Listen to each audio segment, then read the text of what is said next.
Pete, how you doing? I'm very well, thank you very much. It's been a nice, bright and early start here in Sydney, but we're getting off to a good start. The weather is just getting into that time of year where the mornings and evenings have that little bit of a chill, but during the day it's nice and sunny and bright. So yeah, it's a good time of year. I'm glad you just dropped the fact you're from Australia with the accent, so everybody would have figured that out right away. And I don't know if I didn't tell you this when we were chatting ahead of time, is that I actually lived in Fremantle Oh right, for a half a year. Yeah. So like, it's so funny because it's got that chill here in Minnesota, but yet, like, I remember when I left, it was like, oh, it's 40 degrees, and I'm like, so, and then I'm like, oh, that means 105. yeah, Like it's the opposite over here. Yeah. yeah. So yeah, I love it, man. Well, let's dive in, man. I had came across you had launched your podcast, and I somehow got exposure to it. My team reached out, and you're talking about search funds and acquisition entrepreneurship, and you were what we would like to call the corporate refugee. So, like, man, let's just start back. Like, give us the Cliff Note version, and then we can unpack the various parts of the journey. Sure. I'll keep the young years relatively quick, but I grew up in Sydney on the beaches, relatively normal upbringing, I guess, normal for here anyway. I studied engineering. That was civil a good engineering. clarification. Yeah, exactly. I studied engineering, civil engineering, so digging holes, which was good. And then I also did a finance degree and basically went into about a 15-year career cycle in a range of things, doing engineering, project management, construction, and then kind of pivoted into investment banking here and in London, and then came back to Australia doing, I guess, what you call a kind of corporate executive role in a large property company. And all of that, which I've been recently saying is just me proving that I've got a short attention span, takes us through to about 2012. And at that point, I just kind of realized that I could see the corporate career path ahead of me, and it just wasn't going to provide that autonomy or the accountability that I was really after. The way I kind of describe it is it's less about, being in control of my own destiny. It was actually a little bit more about when I tried things and they failed, I wanted it to hurt. If I fell off the bike, I wanted to actually skin my knee. Whereas sometimes in those big corporate environments, all sorts of things can go wrong, but because it's such a big beast, you're not really that close to the action.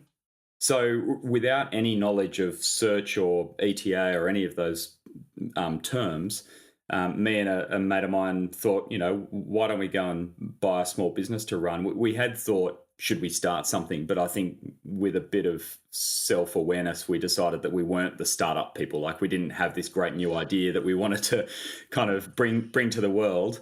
But we knew that we knew business. And Let's buy something that can cash flow itself, right? Yeah. And we knew that we could scale things and build teams and build. We just knew that it wasn't going to be something that we started from scratch. And we'd also had experience at the much bigger end of town buying things. And so we just decided to go and start looking. So in late 2012, we started looking, and in mid 2013, we bought our first business. And I dropped in as the CEO. And then over the next kind of 4 or 5 years, we did it 4 more times. And so kind of come to 2020, and we had exited a few of them, which went well. And for the rest of them, I'd kind of made myself redundant effectively by recruiting or promoting CEOs. And so as we sit here today, I'm on the boards of those and now keen to help other people follow a similar path. I appreciate that overview, Pete. And I think about how many different directions we can go with this conversation, and just kind of set the stage as you and I were chatting ahead of the time. This is for anybody that's got a business that wants to sell. A lot of people want to acquire on the way to selling, and or people that are listening that want to buy a business. I mean, it's both sides of the same coin. And to start back, I got to ask you, you went from digging holes, as you put it, to becoming an investment banker. How did that dot get connected? And the reason for the question, Pete, is that the understanding value and valuations is one of the biggest components that we've integrated into this podcast for 5 years. And it's like, because it all starts there, whether you're buying or selling. And so, like, you got a taste of that before jumping in. How the heck did you go from digging holes to investment banking? Yeah, I call it digging holes. Not that I was actually holding a shovel, but it's because quite often these days, in particular, when you say to people, "I'm an engineer," they think about all sorts of potential things. Software engineer, biomedical engineer, chemical engineer, like all. And I was a civil engineer, so I was designing bridges, buildings, tunnels, that kind of thing. But the reason why it gave me that opportunity, I already knew that I was interested in finance, so I'd already done a degree in finance as well as a degree in engineering, and in about 2000 and well, from late 90s to early 2000s, a lot of the investment banks were getting very, very interested in infrastructure. So, in particular, in Australia, a bank called Macquarie Mm. Bank, which is now a global investment bank, was very, very interested in acquiring large pieces of infrastructure and then effectively renting that back to the people or the governments. And in doing that process, they had to go through due diligence on the acquisition of those pieces of infrastructure. And so they started recruiting people with engineering, particularly strangely civil engineering Mm. backgrounds, to do due diligence on infrastructure acquisitions. So that was my angle in. Hmm. But it's funny because when I was in engineering, because I had a finance degree, they called me the finance guy. And then when I joined the investment bank, because I had an engineering degree, they called me the engineering guy. So I was never kind of the same as anyone. I always kind of would go into a particular and be the outsider. But yeah, so that was my way to get into the investment bank, and then after I was in there, primarily looking at infrastructure to begin with, I then had the opportunity to kind of stick my nose into all sorts of other things like equities and stock lending and property lending and all sorts of other parts of the investment banking process. So then where did you go from there? Like when you decided, okay, like making the plunge, pulling the ripcord. I don't know if you got a family or what. First of all, I can't imagine just even if it's Yeah, just you, like how terrifying that yeah. is. And then searching, there's probably the couple of things that I'll let you kind of just pick at the order, but like you taking the plunge, what made you do that? But then also finding and assessing the deals and then funding them. Like what was your approach towards that and how has that changed over time? Sure. So I think taking the plunge is an interesting one. So at the time, I had a 2 year old or a 2.5 year old and a 6 month old. So two young kids. A very Jeez. a very supportive wife. Uh, but I think we're in a situation where we had enough kind of saved up that had provided a little bit of a landing pad, if that made sense. So it provided a bit of runway. So the equivalent Mhm. of Mhm. kind of the search capital that searchers might raise, we had a little bit of that of our own. So I could kind of have that conversation with my family to say, look, I've got an amount of money and an amount of time. And if I burn through both of those, I'll go back and get a job. If I don't, then I'm off. Right. So we kind of had this point of no return discussion.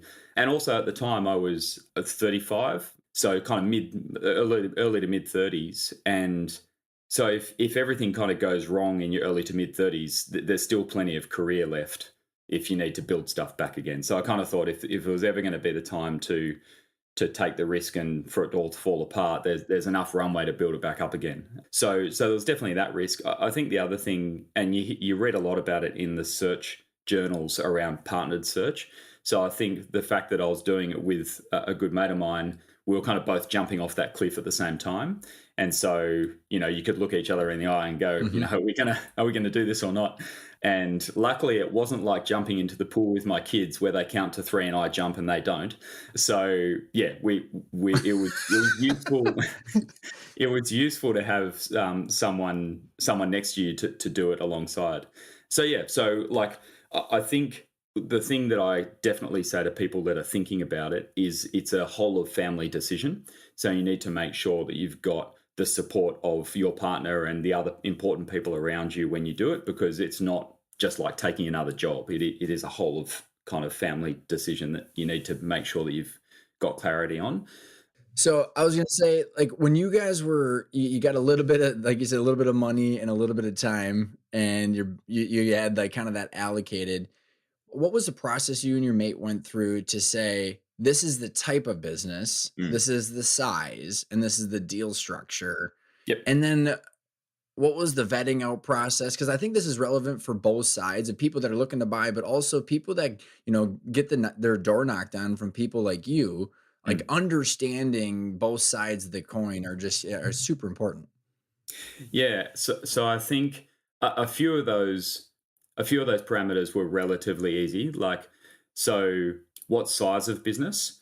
We knew that at that point in time we didn't want to raise third party capital because we wanted to not that was not only an autonomy thing, but it was also frankly just a prudence thing. We didn't want to go spending other people's money when we hadn't had a go proving that we could do it ourselves. So we knew how much money we had, and so that kind of put a cap on it. I mean, sometimes I explain it to people like when you're going to go and buy a house, you know how much you've got to spend, so you kind of just put that limit on it, right? So that kind of set the size. We knew that we didn't want it to be too small either, because then you kind of don't have any existing machine that you're actually going to perpetuate. You actually really are starting from nothing. So that there was kind of a size range that helped us with. In terms of what type of business, well, we definitely knew that I was an engineer, right? And so I think technical engineering services, products, manufacturing, fabrication, all those kinds of businesses were things that I could understand or learn to understand, even if I didn't necessarily have a pure expertise in them already. And interestingly, my business partner, he had come from 15 years at PricewaterhouseCoopers as an accountant in M&A and transactions. So he brought a lot of that expertise, but also Well, in the that's years, helpful. it is very helpful. In the years leading up to it, though, he had also done a fair amount of his work in kind of small and mid-sized industrial businesses. That overlapped also Hmm. worked quite well.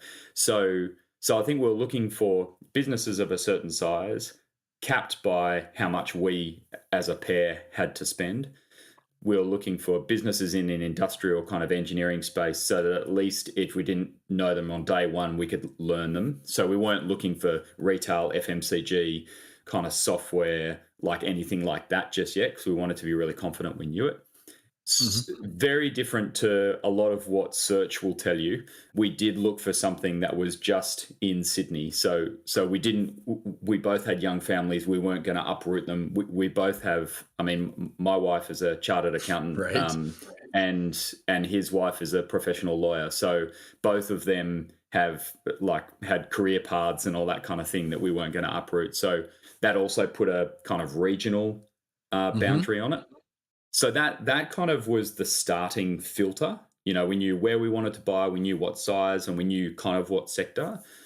And that was probably as much as we trimmed the search. After that, we just sucked in as many businesses as we could using those filters, and then started to look at them. At that point, we kind of had an approach that we call this 5-5-5 approach.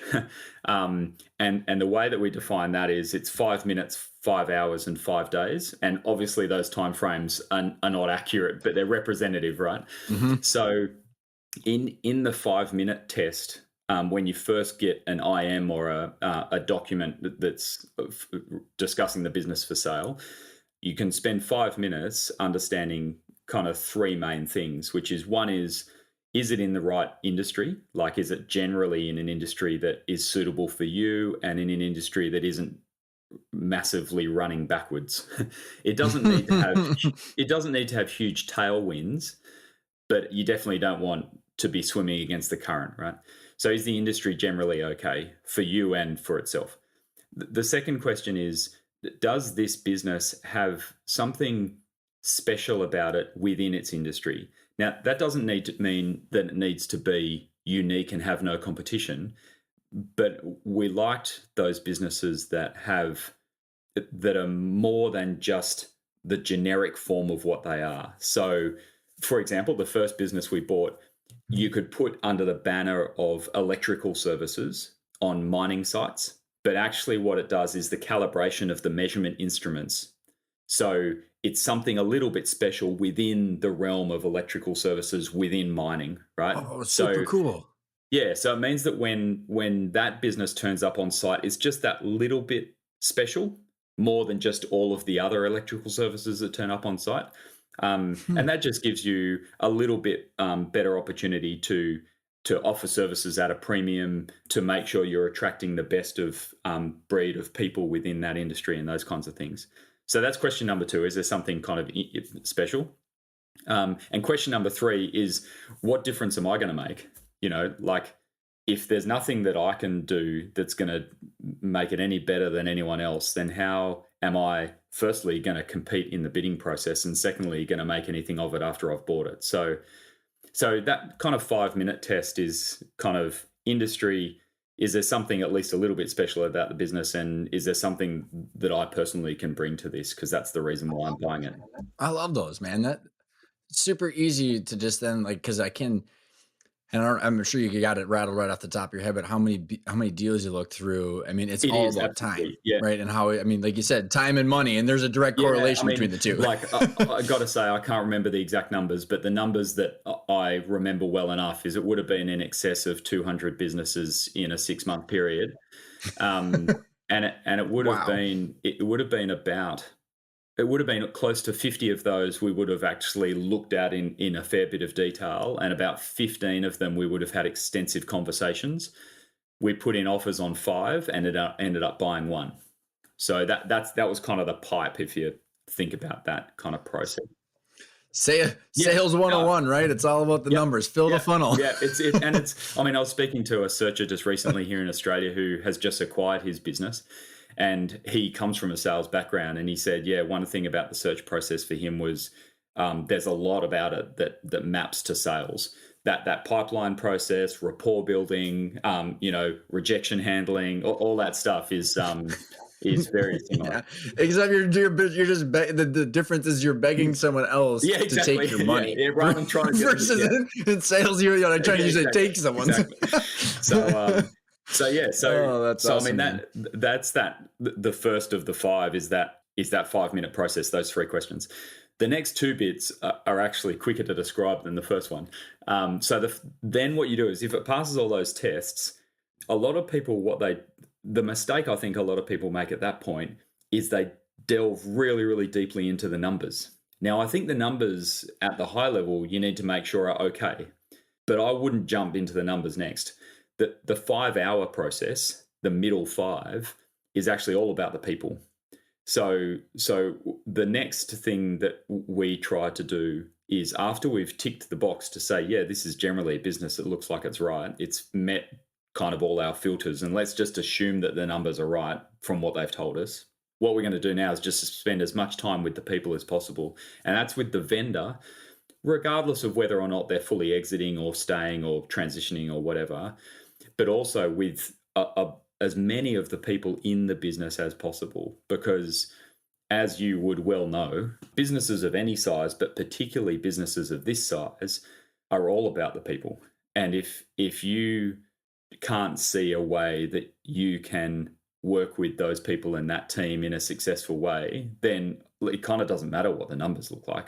So Right. And like and it's not even just like working with the people. I literally have a client that's going through a training, bought a business, and one of the main engineers mm, died like mm, 2 months later. I mean, like there's no way you could predict that, but like I think the challenge with these size companies that you're talking about, call it what, yep, 5 to 30 employees. I mean, like you lose a couple, and that's a big percentage of the yep. overall employees. Like it's a big deal. Even if it's the own, I mean, if the owners remove themselves, it's still highly Yep. reliant to keep that cash Yeah, flow on the yeah. people. You really need to understand that dynamic, and it's a difficult one. I think if I flip to the sell side, so thinking about it from the perspective of the business owner that's selling their business, in this part of the process, it's quite challenging for them because they're trying to work out how much they want to reveal to their team at this stage.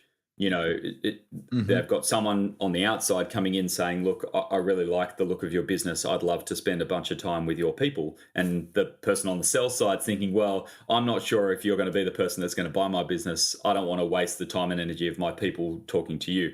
So I think it's understandably an interesting or let alone Yeah. tell them, Yep. right? I mean, it's like even telling them, and this is like, and sorry to interrupt, but like even like I think about like all the people that we've worked with, and it's like, okay, so Pete and his partner got this awesome website. Looks like Yep. and I don't know if you guys did this or not, but we see search funds all the time pop out.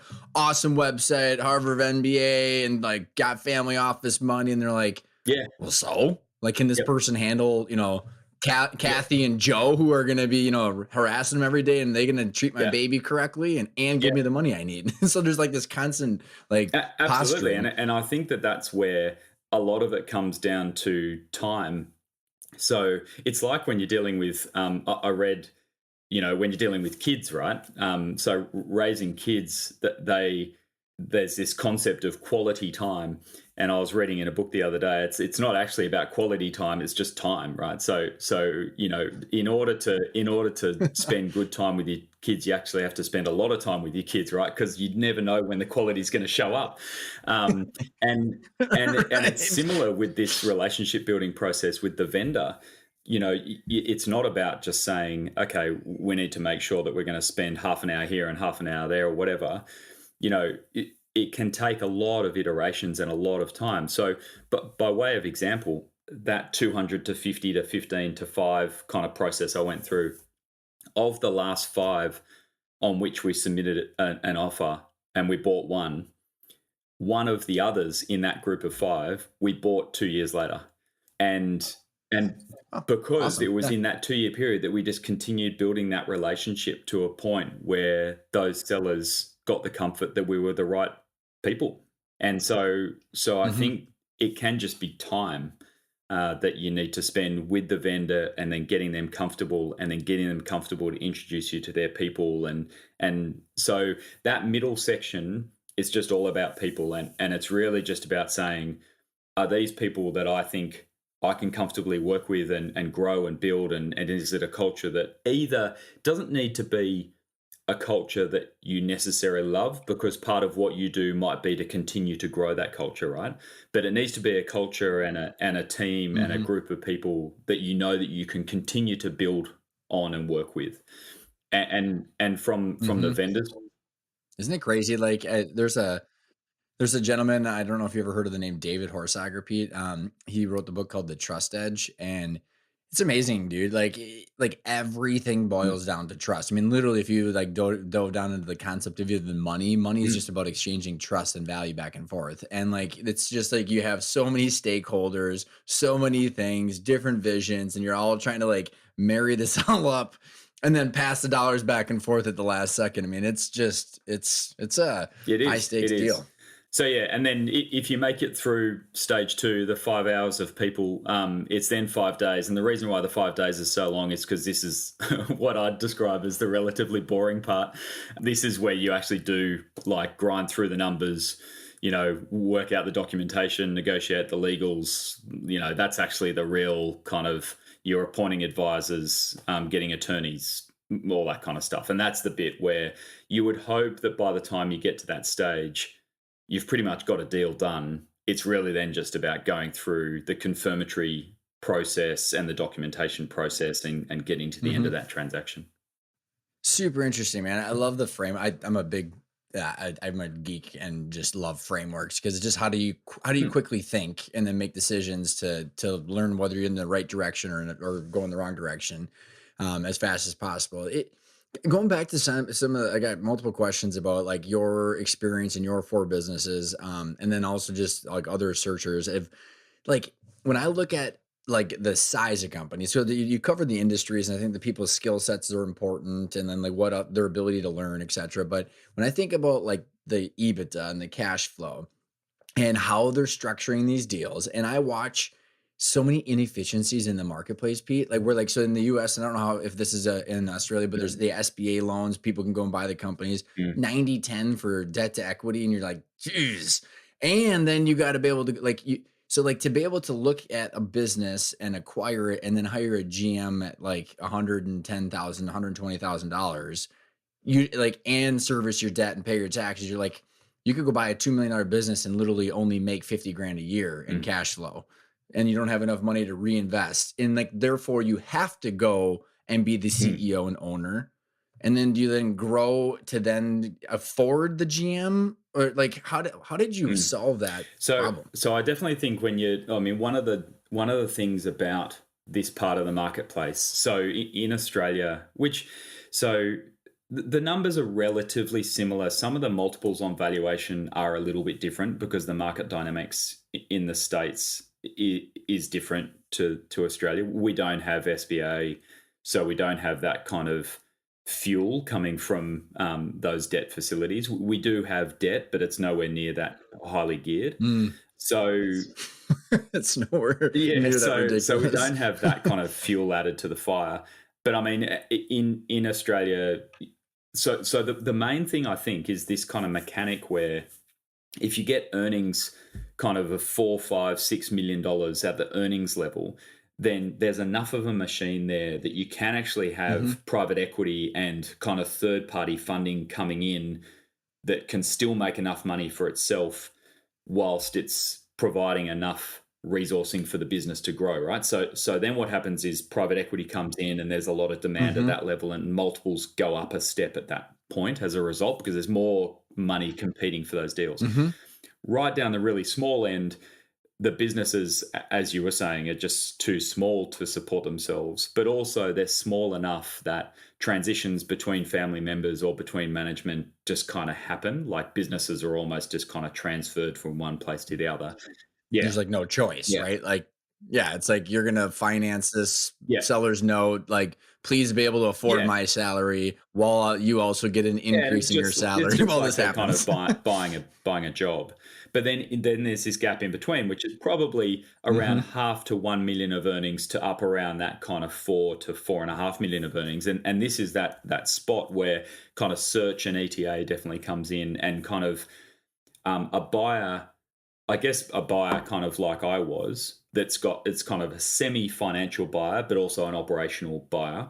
And I do think that at the smaller Mhm. end of that scale, there is there is a need for the buyer to bring the operational leadership as well because like you're saying like the business itself doesn't have the capacity to employ the resources required to grow it out of its current size range and that's why it hasn't grown out of its size range, right? Because it hasn't used its own funds to do that. So you kind of do need to provide that little bit of injection to get it through that part of the growth journey.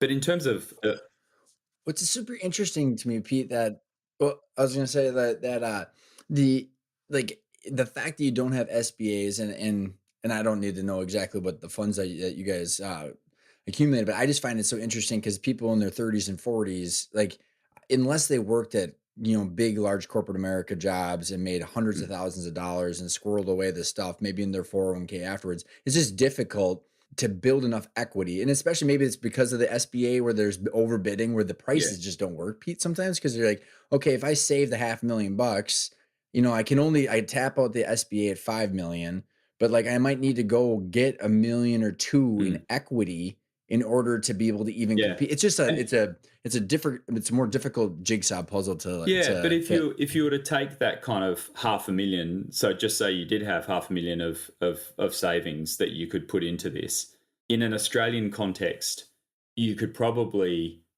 fund an acquisition up to $1 or $1.5 million in terms of equity value, in terms of enterprise value. Sorry, including kind of half to 1 mil of debt, and Mhm. the kind of multiples that you'd have to pay for a business that has earnings of between $400,000 and $700,000 is probably between 2.5 and 3.5 times. So it's probably a business that's worth about 1.5 to $2 million, right? And a business with earnings of Mhm. half a million Mhm. dollars has actually got enough momentum. That it's probably got revenue of 2 to 3, depending on Mhm. its earnings margin.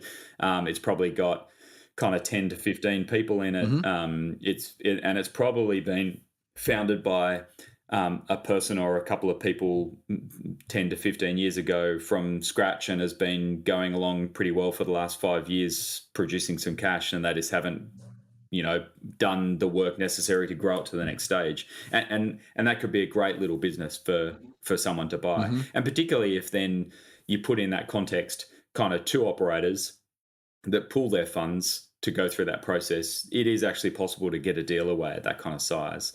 Because in Australia, um, normal businesses, like let's keep out of the kind of VC high growth, high tech software kind of situation at the moment, right?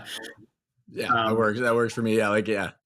People make normal, stuff and yeah. do So things and normal, sell yeah, things, right? normal businesses at the moment with earnings between, let's call it 1 and 4 million, should trade in a range between kind of at the bottom end 2.5 times earnings and at the top end maybe 5 times earnings. So yeah, if you're up at the 4 million of earnings and the 5 times, I'm sorry. I gotta laugh.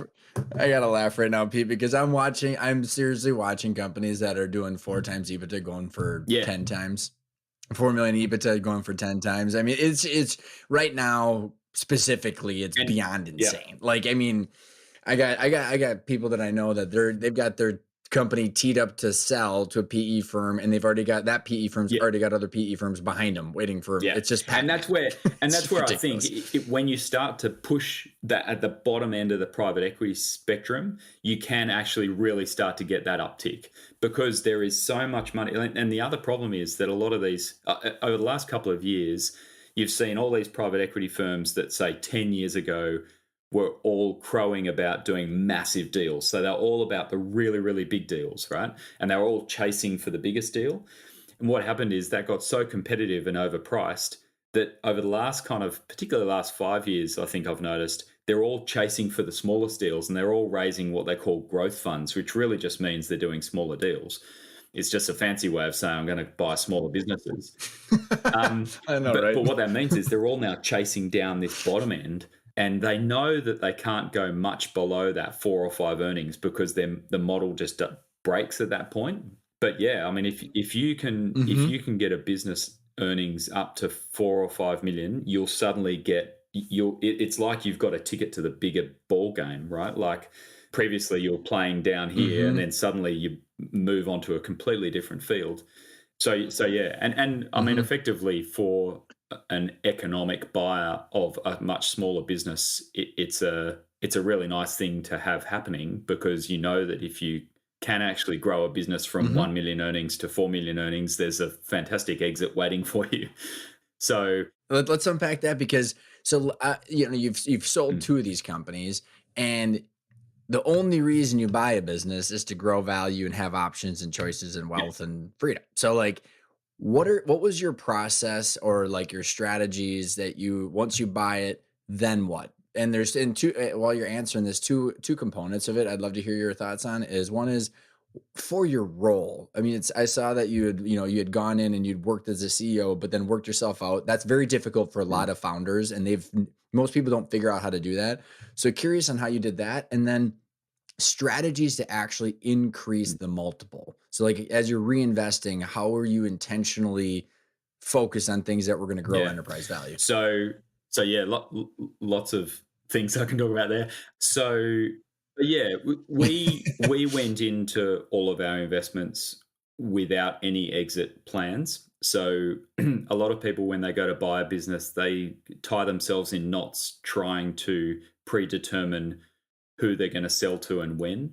We just thought, as you said before, we just thought, let's just buy some businesses, make them good, and then that'll give us options. We can either hold them because they're making good money, or if there's an opportunity to sell, we can take that opportunity.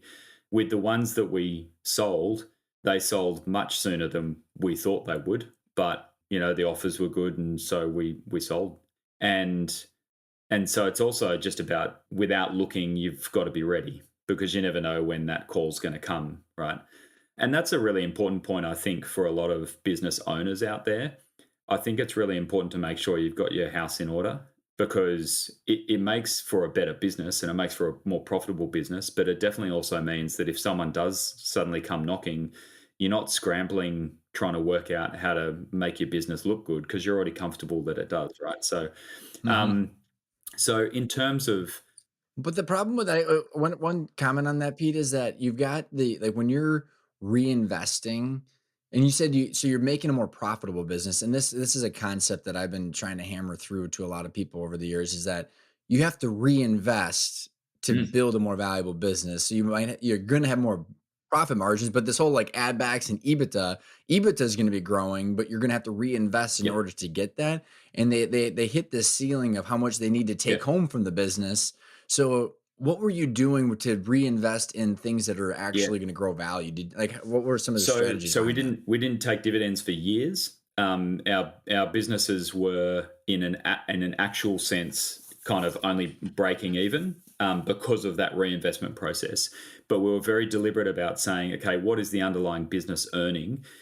It's earning X, and then we're reinvesting X in new people, like new regions, new products, all that increased and improved back office operations, all those kinds of things.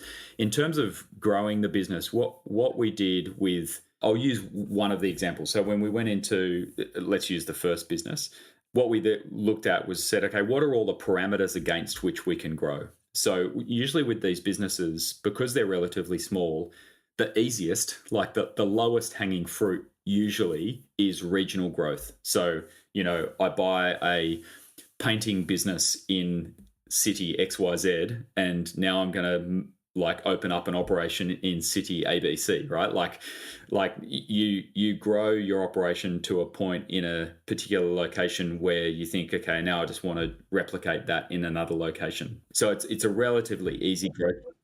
What companies did you buy? What were the different services? I don't know if I caught that. So with the mining, the one that I'll use the example that I was using before. So with that mining services business that we bought, it was operating out of Sydney, and really most of its exposure was to a lot of the mines that were in this state.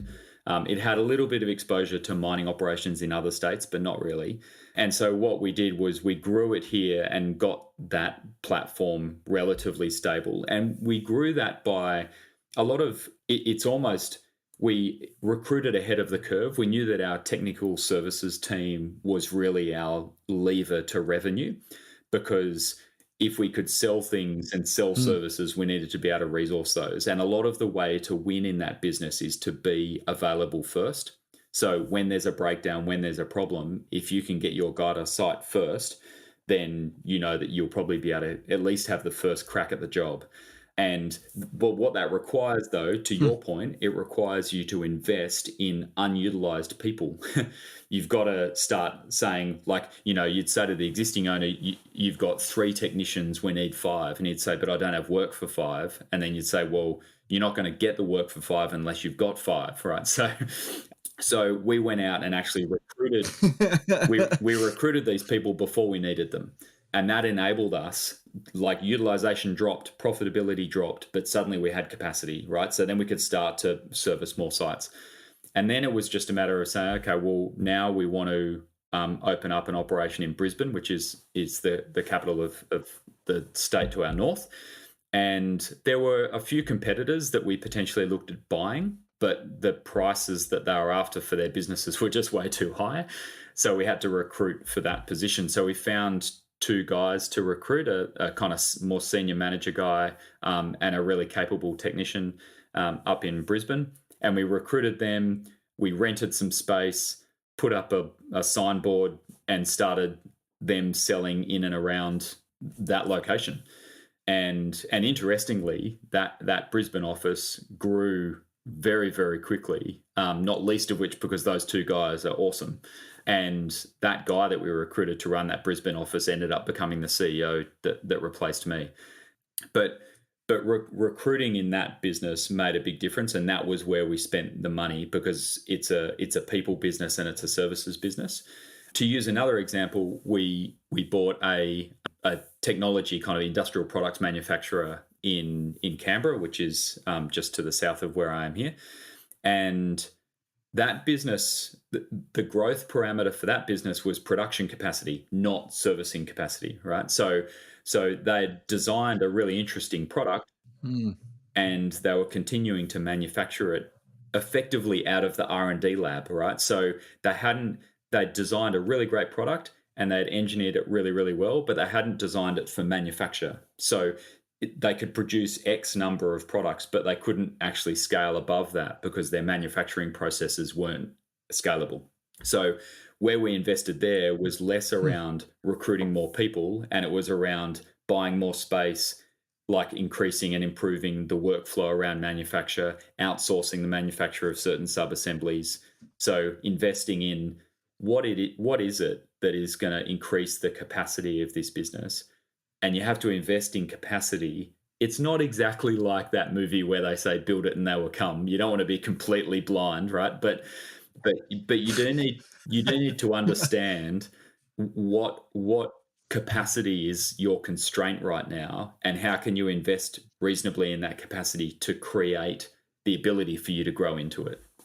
That's fantastic, man. And and it would and I don't know if this is kind of an assumption, but like when you said that there's no headwinds on these companies or industries because like if you're focused on capacity, that's kind of given the fact that if if you push down the throttle on sales a little bit or whatever sales is working, then you could grow more versus hey, growth is stalled, this industry is hit, it's saturated. I mean, I'm assuming you kind of stayed away from companies and industries like that. So it's interesting. So this is where when I was talking about industry, when you're buying businesses that are frankly this small, you need to worry a little bit about industry, but not a lot. So you need to make sure that you're not completely swimming upstream, because if the weight of the industry is just pushing against you constantly, it's going to be very difficult. But you don't need the industry itself to push you along, because if you're small enough, most of your growth is going to come from taking market share rather than the market as a whole growing. So we actually bought our business Isn't in, that the truth, man? yeah. So we bought our business in mining services in a mining downturn, and it grew year on year for the last 8 years. At the same time as everyone that would tell you anything about mining in that period of time was saying that the industry was going backwards, and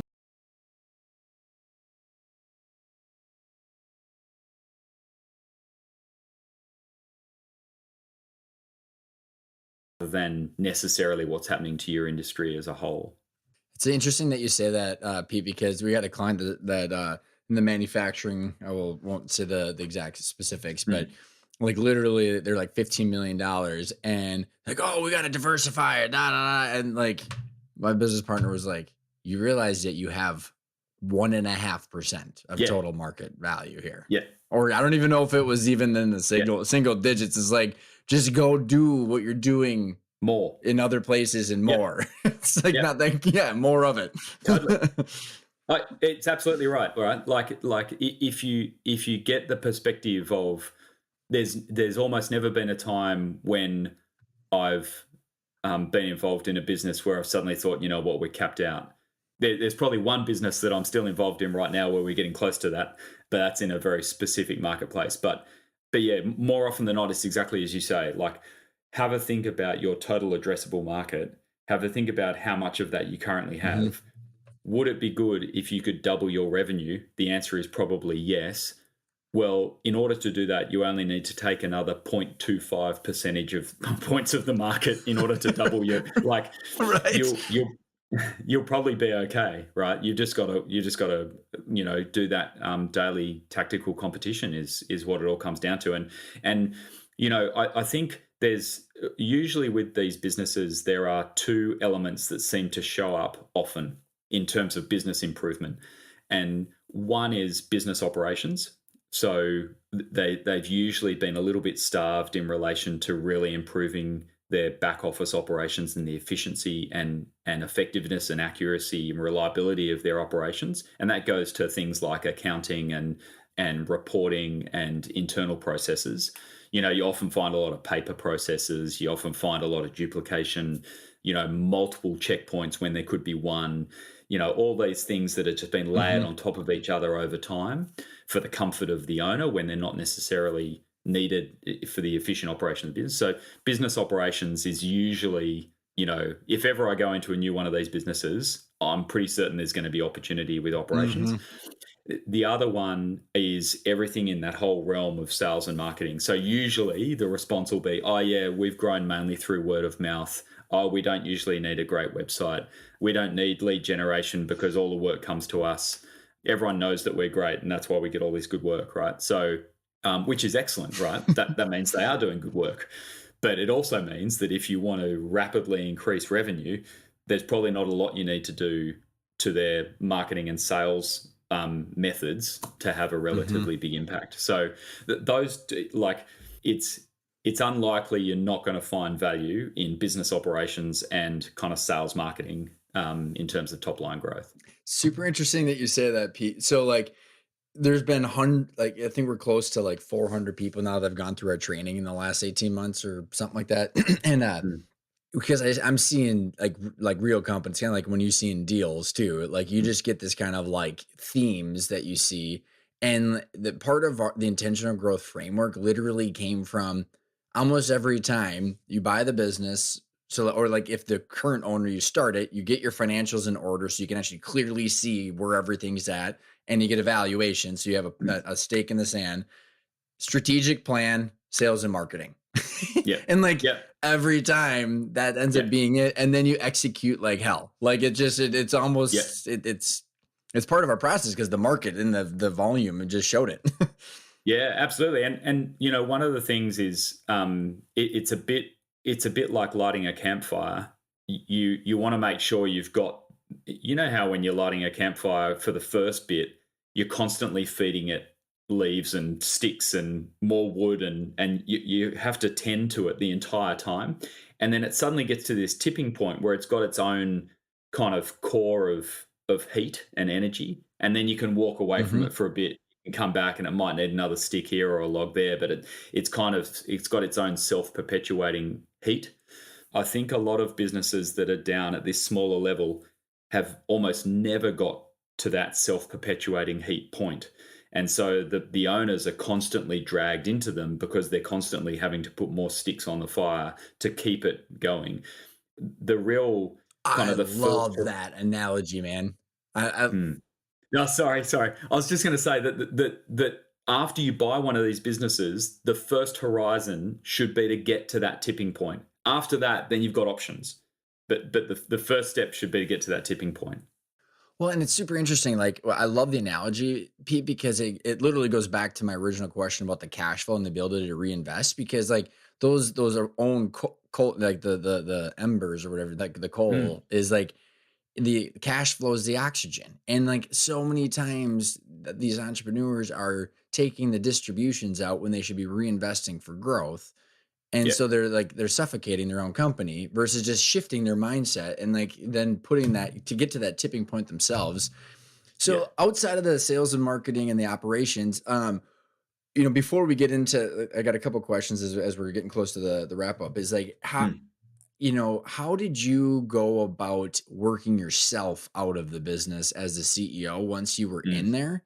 And then the mm. second question to that, and I don't know if this is it's not directly correlated, but why you like, with these 4 companies, how you chose those versus reinvesting in the same one. And so like as you're looking at your time, because you're just one person, then you got 4 companies. How did you manage all that? Yeah. So, I mean, the first question is a really great question. And I think that, you know, delegation is such an important skill for everyone and anyone. And it's such a difficult skill. And for me, I think it's something that I am still constantly working on because I think that it's such a powerful skill to have. And the real challenge of it is, that whole thing around it'd be easier if I just did it myself, or no one else is going to get it done right, so I'll just do it myself, or to train this other person is going to take as long as what it would take for me to do it myself, or, like I think one of the things about delegation is that you need to really focus on outcome rather than method, because there is no way that anyone else is going to do that thing the same way that you do it. So you need to be able to focus your energy on what you're trying to achieve, and so therefore what you need them to achieve, as opposed to how you want it done, and so therefore how they should do it. And Hey and I Pete, think that, we always had these pieces of paper and we always used to have these carbon copies and trust me, yep, this is the way that we got to do it. We're just like, yep, what are we trying to accomplish here? yep, yep, exactly. And being outcomes focused is really challenging. I think, when I was in my corporate career, I went through a whole range of kind of those corporate training programs as you progress through your career. And they talk about, being an operator and then being a manager of operators and then being a manager of managers. And like as you continue to progress, you're getting Mhm. further and further away from the coalface. You're getting further and further away from the action of the people that are actually doing it.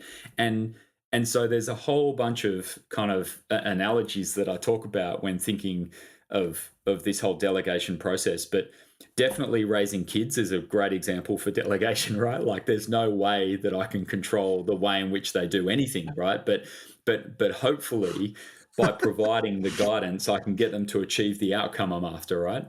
But the other thing is, and I'm a long way from being a green thumb or being a gardener. Like I don't mind mowing a lawn every now and then, but I'm definitely not planting roses or anything. But gardening is a really good analogy for delegation, because I think you get to a point where you need to learn how to create the environment, even if you don't have complete control over the plant, over the way in which the plants are going to grow. Now, you can do things like make sure that if there are weeds, you pull them out and you're providing the right fertilizer and you're making space for the right sunlight and all that kind of stuff. But who knows if your tree is going to grow to the left or grow to the right, or grow flowers this season or next season, or like it's very different. You're not controlling that. You're the gardener. You're there to provide the environment. It's then up to them as to how they're going to promote in that environment. And what you need to then do as the gardener is take ownership for the fact that if they don't grow in the right way, or they don't grow as fast as what you'd hoped, or weeds do start popping up around the place, like that is your fault, because you've created the environment and they are going to be there growing as well as they can in that environment. So it's a bit like, as you get further and further down this delegation path, you get further and further from holding the wheel. Another analogy I use a bit, which is I really enjoy sailing, and it's a bit like when you've got a boat and you're holding the wheel, right? So you're actually doing the sailing, you're making those decisions on the fly as to how to sail this boat and how to sail to the wind and how to trim the sails. The delegation piece is just slowly stepping further and further away, right? So you're going to put someone else on the helm. So someone else is going to grab the wheel and you're going to sit behind them, but you can't grab the wheel all the time, right? Because you'll put them off. So you're going to sit behind them, and sometimes they'll turn left when you thought, when you thought they should have turned right. They'll trim the sails when you thought that they should have let them out. All sorts of things. But ultimately, how are you going to become a better coach rather than a better skipper? And how are you going to take advantage of the opportunity to learn how to get good at making them better? And it's a really difficult process to go through, but it's absolutely necessary if you want to sell your business, if you want to become redundant from your business so you can get out of the day-to-day management. And eventually you get to a point with that boat analogy where you're going to stay on shore, right? So you're going to sit on the shore and the boat's going to sail off into the harbor, and then you've still got to have confidence that it's not going to hit the rocks. So delegation is really, and really the one challenging. difference, and I'm I'm an analogy junkie too. So you are just striking so many good chords here. The only difference, I would add to your sailboat analogy is that they're shipping money back to you Yeah, yeah, from the yeah, ocean while you're sitting yeah, on shore. yeah, yeah. That's right. Wow. So And yeah, so I I think know. I just think the Go ahead. delegation thing is a really big challenge. It's not easy, and if anything, it's the biggest reason why founder-led businesses hit a glass ceiling, is because Hmm. they only can make it to a certain number of people. They can only get to a team of 10 or 15, because to get bigger than that, you need to delegate leadership to people below you who can then manage other people, right? By the time it's like almost like a natural limit. If you've got a business that's got 30 or 35 people in it, you just naturally have to have a few layers in there of people leading other people. And if you're not comfortable to delegate leadership, you're never going to crack through that point. So when you think about like as someone that owns multiple businesses, because like a lot of the people listening, even if they, you know, they're looking to acquire, and sometimes it's like, hey, maybe we acquire outside of our industry. So like, what was Mm. your decision process to say, hey, like we're gonna like, how did you go pick those other three while then leveraging your time of managing those that portfolio? So I mean, one of the advantages that we had was that there were two of us, and so whilst I was in running the business, my business partner was continuing to look for other potential opportunities, and we always had this plan that we'd kind of drop in and run for a period of time, and then kind of grow and become redundant. Some of it was opportunistic, so because our networks we already had networks in that kind of accounting, investment banking kind of space. Once all those people started to realize what we were doing, we started to have a bit of deal inflow, which was good. Mm-hmm. And effectively, we continued to see hundreds of deals. So we continued to see the same kind of flow, like lots and lots of deals on a monthly basis. But we just kept looking for the same types of parameters that we were looking for before. Now, with one of the businesses that we bought in 2015, the size was a little bit too big for us to fund for ourselves. And so we partnered with one high net worth to become a co-shareholder in that. So we didn't raise a fund, but we got some additional funds in from a friendly, which was good. And Mm-hmm. that just gave us that little bit of extra capital we needed to buy something that was just slightly bigger than what we could afford with our own available capital. And yeah, it was just a matter of, there was a period in time when I was running effectively two businesses, two very different businesses at the same time. But I'd kind of got the first one to a point where the team in there was more self-reliant than what they were before. And so I could kind of juggle between the two of those relatively well. So, Did you so ever yeah, feel I like mean, you had too many balls in the air when you were juggling? yes. um, there, Good. Thank you for being honest. I love it. yeah. Oh, totally. Like I'm trying to remember the year, but I definitely remember that it was about this time of year. Actually, it was October. It might have been October 2017, and I was on a camping trip with my family and a few other families. And I remember just like waking up one morning, when you're on a camping trip and you wake up in the morning and get out of the tent and no one else is awake and you're sitting there on the grass or whatever, waiting for the sun to rise, and just thinking, holy crap, like yeah, have we bitten off more than we can chew right now? But it's a bit like I don't know if you snow ski, but I really like skiing. It's like when you're hurtling down the hill and the run's clear, right? So there's no one there. You can just fully mac it straight down the hill, and you go for a really big wide turn out to the edge next to the tree line. And as you're going around, you've got your edge, and you're feeling good. But then there's just this part of you that thinks, if I lose an edge at this exact point, I'm in the trees, right? But you know that if you just hold on, you'll be okay. So it's a little bit like that. There are definitely times when you feel like I just need to hold this little bit together, and we'll get out the other side of this. So, but I think that's the kind of life and times of a business owner, right? And that's it's exactly to the Mm-hmm. point that I said Mm-hmm. right at the beginning of this conversation, that corporate life just wasn't giving me that same level of kind of accountability and Adrenaline. effectively, yeah, that I wanted. And then suddenly, like, I really was in the hot seat. And so, that's what I asked for, and that's what I got, and that's what I've enjoyed doing. I love it, man. And so I know we're short. We got a couple minutes left. We don't have to get too much into it. I just want for your exits. I'm just kind of curious, like what it was like being on the other side when you sold those two. Anything that you learned that became more of the truth because you emotionally experienced it versus like intellectually going, oh, I know, like this is what the people that Mm. I bought the company, what they went through. Is what was some of the insights or takeaways you had from selling the companies?